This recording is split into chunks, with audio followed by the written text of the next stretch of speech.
Welcome to my channel. It's me Simran Sahani and आज मैं आपको पढ़ाऊंगी मदर्स डे जो हमारी क्लास 11 इंग्लिश का प्ले है उसके मोस्ट इम्पॉर्टेंट क्वेश्चंस। तो गाइस ये स्नैपशॉट्स बुक हमारी चल रही है और अब हम प्ले पे भी आ चुके हैं मदर्स डे पे। ये जो प्ले है बहुत लेंदी है, तो अगर तुमने ये नहीं पढ़ा है तो मैंने इसे बहुत आसानी से पढ़ा रखा है। आधे घंटे की वीडियो है, उसको जाके पढ़ लो, प्ले समझ लो कि क्या हुआ है प्ले में। मिसेस फिट्जगेज़ाल्ट कौन है, मिसेस पियर्सन कौन है, कैसे वो एक दूसरे की बॉडी में आ जाती हैं, जादू मंत्र होता है इस प्ले के अंदर, कैसे मिसेस पियर्सन के बच्चे और उनके हस्बैंड उनको इज़्ज़त नहीं देते हैं, उनको अपनी मदर की बिल्कुल केयर नहीं करते हैं, और कैसे उन्हें मिसेस फिट्जगेज़ाल्ट सीधा कर देती हैं ताने मार मार के। और सपोज़ करो कि मिसेस पियर्सन ना पीती नहीं थी, बिल्कुल भी ड्रिंक नहीं करती थी, स्मोक नहीं करती थी, और बच्चे घर आते हैं और मिसेस फिट्जगेज़ाल्ट बैठी होती है उनकी मम्मी की बॉडी के अंदर, बॉडी स्वैप करके उनकी बेटी घर आती है, बेटा घर आता है, और वो जो उनकी मम्मा थी मिसेस पियर्सन वो सुट्टा मार रही हैं, देखती हैं वो तो हैरान हो जाते हैं, फिर ड्रिंक करने को कह रही हैं, फिर उनकी बेइज्जती कर रही हैं कि तुम्हारा बॉयफ्रेंड ऐसा दिखता है, ये वो। तो बहुत ह्यूमरस प्ले है। ये सब बातें मैं तुम्हें क्यों बता रही हूँ, ये ह्यूमरस प्ले है और इतने ह्यूमर के साथ इतना बड़ा मैसेज दिया है that we should respect our mothers. सिर्फ मम्मी को हम मम्मी से बहुत प्यार करते हैं कह देने से सब कुछ नहीं होता। मम्मी की केयर करनी चाहिए, मम्मी की सारी बातें माननी चाहिए, सही हो जो मतलब, और उनको अच्छा फील कराना चाहिए दैट वो हमारे लिए जितना करती हैं बिना कोई कंप्लेन करे, तो हमारा भी फ़र्ज़ है कि हम उनको अपना प्यार जो है बताएं कि हम भी उनसे बहुत प्यार करते हैं एंड उनके साथ टाइम स्पेंड करें। प्यार करना मतलब कि उनको साथ टाइम स्पेंड करें, बातें करें, उनको रिस्पेक्ट करें। ये हमें बहुत बड़ा मैसेज मिलता है इस चैप्टर से, इस प्ले से। तो ये प्ले आप पूरा वीडियो देख के समझ सकते हो, प्लस प्ले की एक प्रॉपर समरी होनी बहुत ज़रूरी है। तो ये रही समरी, ये आपको मिल जाएगी इंस्टाग्राम आईडी पे मैं अपलोड कर दूंगी। बट ये वीडियो में तुम सोच रहे हो कि दीदी हम तो इंपॉर्टेंट क्वेश्चन पढ़ने आए थे, तो हाँ चलो इंपॉर्टेंट क्वेश्चन पढ़ते हैं, बट इंपॉर्टेंट क्वेश्चन का मैं पीडीएफ प्रोवाइड नहीं कर रही हूँ क्योंकि ये नोटबुक सीरीज़ है और तुम्हें इन सभी क्वेश्चन को अपनी नोटबुक में नोट डाउन करना है वीडियो देखते देखते ही या वीडियो को पॉज करके, क्योंकि मुझे पता है तुम कितनी ही पीडीएफ में प्रोवाइड कर दूँ कभी नहीं पढ़ते हो, वो पढ़े रहते हैं, प्रिंट आउट्स पढ़े रहते हैं। तो अब मेरा पढ़ाने की जिम्मेवारी है तुम्हारे को, तो मैं पढ़ा रही हूँ, लिखो कॉपी में इसको, ठीक है। चलो स्टार्ट करते हैं हम important questions of Mother's Day. What kind of problem was Mrs Pearson facing in her life. तो मिसेस पियर्सन वो dealing with her families unfair behaviour.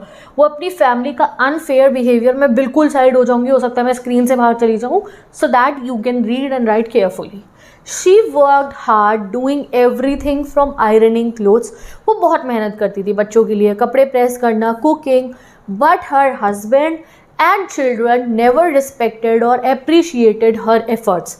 She did everything quietly without complaining. Important question है, next question. How did Doris and Cyril consider their mother? Doris है बेटी, Cyril है बेटा, अपनी माँ को साथ वो कैसा व्यवहार करते थे। तो Doris and Cyril both employed were aware of the workload. वो एम्प्लॉयड थे, काम करते थे, जॉब करते थे, उन्हें पता है कितना मुश्किल होता है काम करना, but never took time to help their mother. But वो अपनी मदर के काम को काम नहीं समझते थे, कभी अपनी माँ की मदद नहीं कराते थे।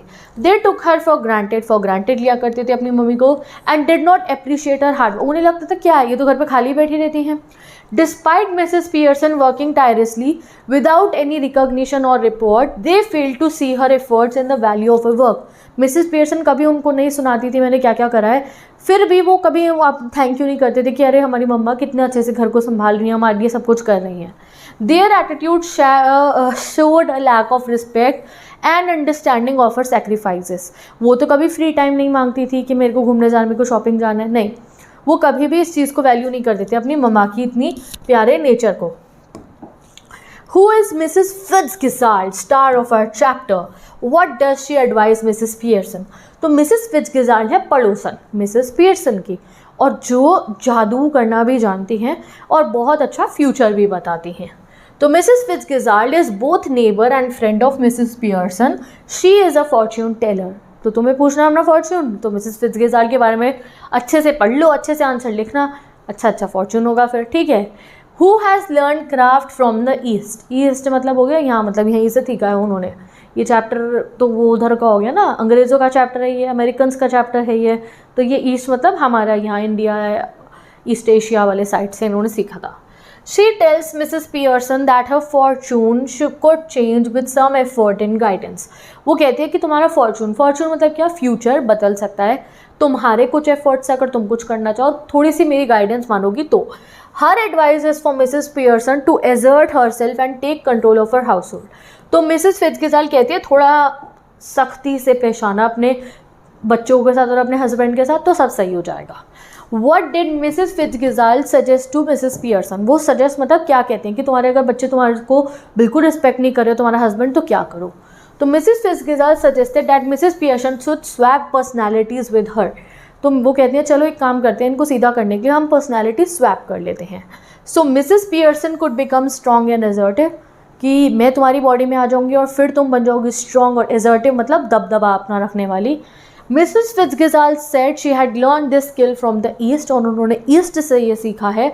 Bye adopting Mrs Fitzgerald dominant personality, Mrs Pearson could handle her family better and correct their bad behaviour. तो वो कहते हैं कि भाई तुम तो कुछ कर नहीं पाओगी, तो मैं आ जाती हूँ तुम्हारी बॉडी में, मैं इन्हें लाइन पे ले आऊँगी, जो बैड बिहेवियर है इनका सब सही हो जाएगा। ठीक है, अगला question, what were the immediate effect of the magic spell. तो वो स्टॉर्म ऐसे करके मैजिक स्पेल करती है, तो उसका इमीडिएट इफेक्ट क्या होता है। तो the magic spell caused an immediate and dramatic change. Mrs. Pearson, Mrs. Fitzgerald switched personalities. Mrs. Pearson became assertive and bold like Mrs. Fitzgerald, while Mrs. Fitzgerald took on Mrs. Pearson's timid and confused behavior. तो क्या हुआ, Mrs फिट्ज़गिजाल जो बिल्कुल अकड़ में रहती थी वो हो गई सीधी सी, और मिसेस पियर्सन बिल्कुल सीधी सी रहती थी वो हो गई bold. This transformation also affected their physical trait, voice and mannerism, और साथ ही के साथ में इससे उनकी थोड़ी आवाज़ें भी बदली और मैनर भी। कहाँ वो स्मोक नहीं करती थी, वो स्मोक करती हैं, ड्रिंक करती हैं, और वो मिसेस फिट्ज़गिजाल जो बहुत ही बोल्ड सी थी वो यूँ भीगी बिल्ली बन के बैठी होती हैं। ठीक है, what was Mrs Pearson reaction to Mrs Fitzgerald advice. Mrs Pearson पहली बारी में क्या रिएक्ट करती है जब वो ऐसे बॉडी स्वैप करने को कहती हैं। तो Mrs Pearson express that it would be difficult to assert authority over her family member because, sorry मैंने देखो क्वेश्चन को गलत समझ लिया। तो what was Mrs Pearson reaction to Mrs Fitzgerald's advice. तो उन्होंने एडवाइस क्या करा था, एडवाइस तो उन्होंने ये करा था ना कि बेटा थोड़ा ना डोमिनेंट हो जाओ अपनी फैमिली में, थोड़ा डांट दिया करो बच्चों को, ये नहीं कि हर बात मान जाओ उनकी, तुम उनकी माँ हो, सही गलत बताना तो तुम्हारा काम है। तो ये बात पे वो उन्हें कहती हैं, Mrs Pearson express that it would be difficult to assert authority over her family member because she was very fond of them. वो कहते हैं मैं बहुत प्यार करती हूँ उनसे, मैं उन पर गुस्सा नहीं कर सकती हूँ। Despite recognising their thoughtlessness and selfishness she felt they might not be intentionally so. तो वो कहती हैं अरे नहीं मेरे बच्चे जानबूझ के थोड़ी कर रहे हैं ऐसा, वो गलती से कर रहे होंगे। तो अगर गलती भी कर रहे हैं तो भी मम्मी का ही फ़र्ज़ है कि समझाएं बेटा ये गलत कर रहे हो। ठीक है, how did Mrs Pearson with Mrs Fitzgerald personality change her family. सबसे इंपॉर्टेंट क्वेश्चन है, ये क्वेश्चन कर लिया, कोई भी क्वेश्चन आप आंसर कर पाओगे एग्जाम में। मतलब जब मिसेस फिट्ज़गिजाल पियर्सन की बॉडी में जाती हैं तो वो एक एक फैमिली मेम्बर को लाइन पे कैसे लाती हैं, सीधा कैसे करती हैं, ये बताओ। तो यहाँ डोरिस के साथ क्या हुआ, साइरिल के साथ, और जॉर्ज अपने उनके हस्बैंड के साथ क्या होता है, तीनों चीज़ें गिवन है। तो Mrs Pearson made a big change in how her family treated हर।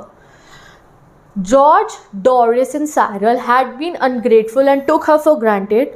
तो here's how she corrected their behaviour. तो कैसे करेक्ट करा बिहेवियर को, चलो देखते हैं। तो सबसे पहले आता है her attitude towards Doris. Doris कौन है, बेटी।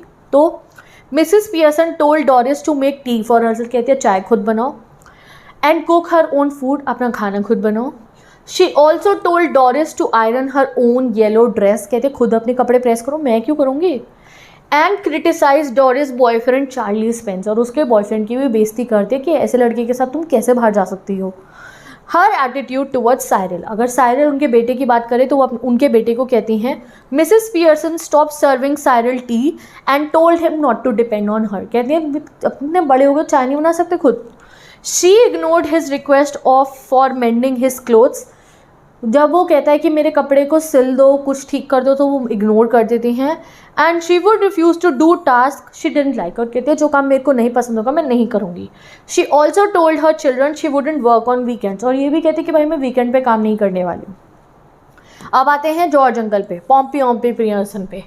तो हर एटीट्यूड टुवर्ड्स जॉर्ज की अगर हम बात करें तो Mrs Pearson surprise George by drinking stout, drink करती हुई, and told him she didn't make tea for him, और कहती है चाय भी नहीं बनाई है मैंने, क्यों बनाऊँ।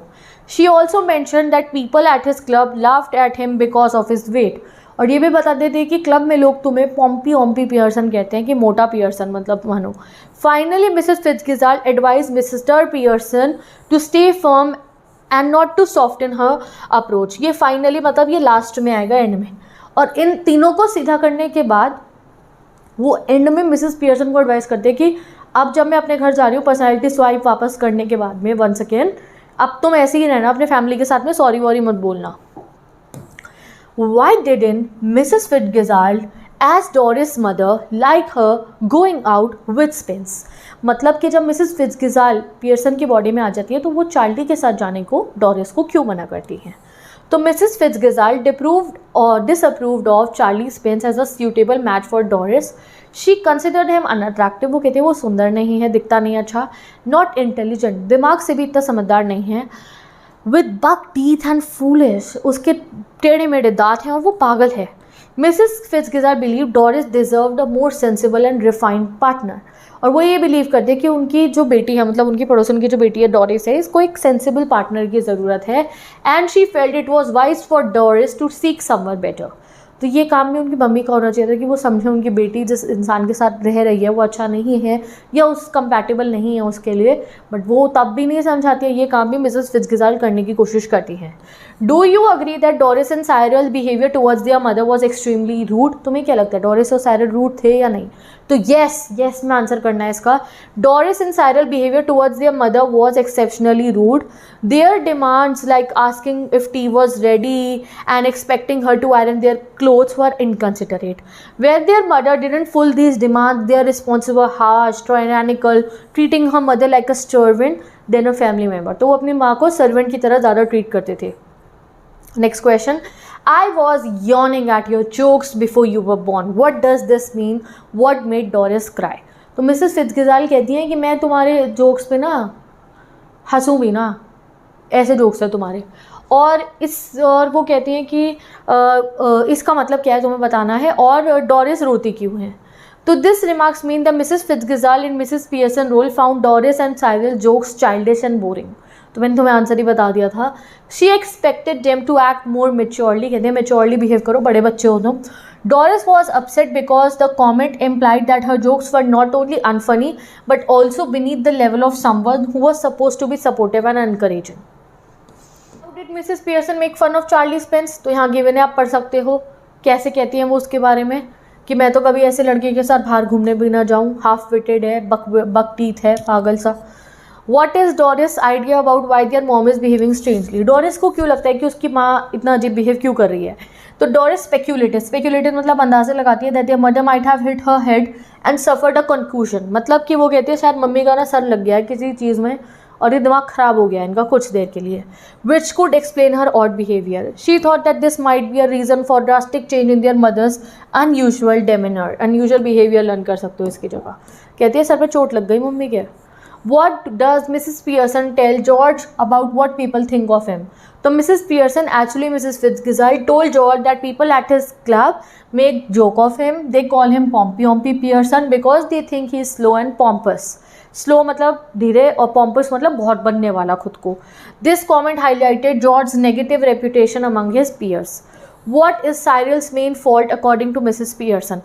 वो Cyril लड़के की क्या गलती बताती हैं? तो Mrs. Pearson मतलब Fitzgerald criticise Cyril for spending too much time and money on greyhound races. तो ये वो करता था, सट्टे लगाता था ये ग्रे हाउंड रेसेस के ऊपर, मतलब रेसेस पे, डर्ट ट्रैक्स पे एंड आइस शोज पे, ठीक है। She consider these activities as a waste of time and resources. What is Mrs Fitzgerald advice to Mrs Pearson for maintaining discipline? तो Mrs Fitzgerald advise Mrs Pearson to stay firm. वो कहते हैं आप बिल्कुल firm रहना, मतलब बिल्कुल straightforward रहना, नॉट टू एक्सप्लेन और अपॉलोजाइज, कोई एक्सप्लेन मत करना आपने इतना ऐसा बिहेव क्यों करा। If Mrs Pearson did not follow their advice, all her efforts to improve her family's behaviour would be wasted. She should not go soft on her family again. और कहती है अगर फिर से वैसे ही हो जाएंगे अगर तुमने अगेन वही करा। What final warning did Mrs. Fitzgerald give to Mrs. Pearson? तो Mrs. Fitzgerald warned Mrs. Pearson not to become lenient again. She advised her to remain firm, avoid making excuses or apologies, and maintain her authoritative approach. She should occasionally use a stern look or a tone to reinforce her authority and keep family in check. तो वो कहती है ऐसे एक look दे देना गुस्से वाला और थोड़ी आवाज़ चेंज कर लेना जिससे कि बच्चे डर जाएं फिर से, ठीक है। अब नेक्स्ट क्वेश्चन आता है आपका ये, narrate the story of the play Mother's Day in about 120 to 150 words which is given here, you can read it. Same to same ऐसे ही लिख सकते हो आप, ठीक है। पॉज कर लो वीडियो को, मैं साइड हो रही हूँ। बहुत इंपॉर्टेंट क्वेश्चन है। नेक्स्ट क्वेश्चन आता है ये, write a note on the theme of the play Mother's Day. तो थीम क्या डेमोन्स्ट्रेट कर रहा है? तो the theme of the play Mother's Day addresses the undervalued role of women in the family and their right to be in charge, कि कैसे हम women का, फैमिली का बिल्कुल इज्जत नहीं करते हैं, उनके जो काम वो करते हैं उनका इज्जत नहीं करते हैं। It reflects a common issue where women are seen as inferior and unappreciated. जो घर में रहती हैं वुमेन, उनको इन्फीरियर माना जाता है, उनके काम को अप्रिशिएट नहीं करा जाता। Mrs. Fitzgerald, being assertive and confident, demonstrate a solution by temporarily inhabiting Mrs. Pearson's body and exerting control. This approach shocked Pearson's family into compliance. I approve of Mrs. Fitzgerald's method because it effectively shifts the family's perspective and highlight the importance of respecting women's role. तो यहाँ question है ना, do you approve the method use by Fitzgerald? तो yes, हम approve करते हैं क्योंकि इससे बहुत बड़ा इफेक्ट पड़ा पियर्सन की लाइफ पे, मिसेस पियर्सन की लाइफ में। Compare and contrast the character of Mrs Pearson and Fitzgerald, तो बता दो वो कितनी स्ट्रॉन्ग है, वो कितनी सबमिसिव है, तो ये सब आप यहाँ पे लिख सकते हो। तो with this guys we have completed important question of this chapter also. Last वाला ये आप स्क्रीनशॉट क्लिक करो, ये खुद भी, ये मैं इसलिए नहीं पढ़ी हूँ, इसमें तुम खुद बहुत भर सकते हो अपने हिसाब से, एंड ये इंपॉर्टेंट है। तो with this let's end this video. हम मिलेंगे नेक्स्ट वीडियो में जहाँ नेक्स्ट चैप्टर के मॉडर्न क्वेश्चन करेंगे। अगर ये प्ले नहीं पढ़ा है, लिंक लगा दिया, जाके पढ़ सकते हो। Bye bye, best of luck.